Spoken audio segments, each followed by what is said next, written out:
طبیعت میں انتہائی سختی تھی، جوانی کا جوش بھی تھا، سبھی کچھ تو تھا، مگر جب اللہ یخرج الحی من المیت آیا قرآن میں کہ اللہ مردے میں سے زندہ پیدا کر دیتا ہے، چاہے وہ نباتات کی شکل میں ہو، چاہے وہ نظریات کی شکل میں ہو،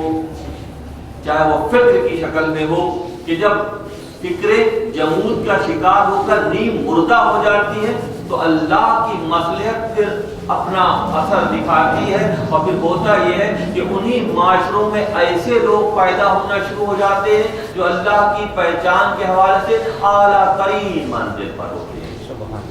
یہ اللہ کا نظام ہے۔ اگر دانا گندم جو ہے بوری میں رکھا ہے، مردہ حالت میں ایک خاص کیفیت میں بوری میں بند ہے، مگر جیسے ہی ماحول سازگار آتا ہے، زمین میں اس کو دبایا جاتا ہے تو پھر ایک کی 70 والیاں پیدا ہو جاتی ہیں۔ جب فکریں جمود کا شکار ہو جاتی ہیں، معاشرے جمود کا شکار ہو جاتے ہیں، تو اللہ کا نظام عمل حرکت میں ایکٹیویٹ ہو جاتا ہے۔ یخرج الحی من المیت، جس کو ہم پھیلا کر اگر دیکھیں تو پھر معاشروں میں تبدیلی جو فکروں کی آتی ہے وہ اسی انداز میں آتی ہے۔ معاشروں میں فکر کی تبدیلی آتی ہے کہ اللہ نے ہمیں اختیار کی آزادی کے ساتھ دنیا میں بھیجا ہے،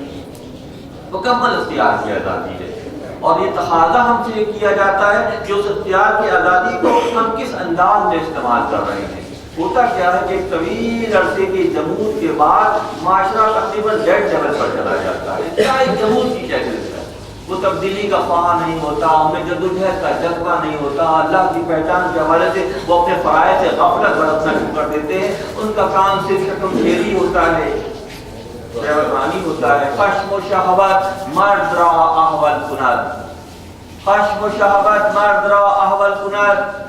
استقامت روح را مبدل کند۔ امام فرماتے ہیں کہ غصہ اور شہوت اس کو پھیلا کر دیکھیں تو معاملہ خود بخود میں آ جائے گا، ایک فرد کی زندگی میں ہو یا ایک پورے معاشرے کی زندگی میں ہو، ایک پورے قبیلے کی زندگی میں ہو، ایک پورے ملک کی زندگی میں ہو، کہ اگر غصہ اور شہوت کا عمل دخل بڑھ گیا اور طویل عرصے تک یہ سلسلہ رہا، استقامت روح را مبدل کند، تو پھر روح تک جو ہے پراگندہ ہو جاتی ہے، روح کی جو کیفیت ہے وہ ادنا ہو جاتی ہے، وہ اپنی اعلیٰ صلاحیتوں کو بھول جاتی ہے۔ جب ایسا ہوتا ہے، ایسا بڑھ جاتا ہے، پھر اللہ کا نظام حرکت میں آتا ہے، وہ اپنے کسی نوازیدہ کو، کسی پسندیدہ کو، پھر اسی ماحول میں ہم 2 ہفتے جو گفتگو ہوئی ابراہیم صلی اللہ علیہ وسلم کے واقعات، میں سمجھتا ہوں تاریخ انسانی کو سمجھنے اور ارتقاء کو سمجھنے اور لائحہ طے کرنے کے حوالے سے اللہ کے دوست خلیل الرحمن کا کردار بہت ہی بلند ہے۔ ان کی پوری حیات اسی سے معمور ہے کہ انتہائی برے حالات کے باوجود استقامت کے ساتھ اللہ کے دوست نے سفر شروع کیا تو پوری دنیا کو اللہ کے نور سے منور کر دیا، لوگوں کے دلوں میں اللہ کی محبت پیدا کر دی، اپنے ہاتھوں کے تراشے ہوئے بتوں کو مسمار کر دیا، اور ایک ایسی مثال قائم کی جو قیامت تک کے لیے اقوام کی زندگی کو سدھارنے کا ذریعہ بن گئی۔ اللہ تعالیٰ عرب کا معاشرہ، مکے کا معاشرہ، نبی صلی اللہ علیہ وسلم نے اعلان نبوت جب فرمایا، اور عمومی طور پر پہلے مرحلے میں وہ جو دکھی ہوتے ہیں، وہ جو معاشرے کے ستائے ہوئے ہوتے ہیں، وہ لبیک کہتے ہیں ایسی سطحوں پر، نئی بات پر، نئے جذبوں پر، اللہ ہی کی جانب سے ہے، اللہ ہی کی طرف سے یہ ہوتا ہے کہ معاشرے کی قداور شخصیات جو اپنا کردار ادا کرتی ہی ہیں، اور معاشرے کا جو پسا ہوا طبقہ ہے وہ زیادہ جد و جہد کا مظاہرہ کرتا ہے۔ اللہ کے نبی نے دین حنیف پیش کیا، 6 سال اس بات کو گزر گئے، اور دین کی تبلیغ کا کام بہت آہستہ چوری چھپے ہو رہا تھا۔ دارالارقم میں دیگر مقامات پر مسلمانوں کا اجتماع ہوتا، جو دین حنیف میں شامل ہوئے افراد اللہ کے نبی کے ساتھ نشست و برخاست کرتے، مگر جو کچھ بھی ہو رہا تھا بہت ڈھکے چھپے انداز میں ہوتا، کیونکہ قریش کے سردار اور ان کے بیٹے انتہائی سخت مخالفت کر رہے ہیں، یہاں تک کہ ایک مرتبہ ایسا ہوا کہ حضرت ابا بکر صدیق رضی اللہ تعالیٰ عنہ اور اللہ کے نبی نے جب مطاف کعبے کے صحن میں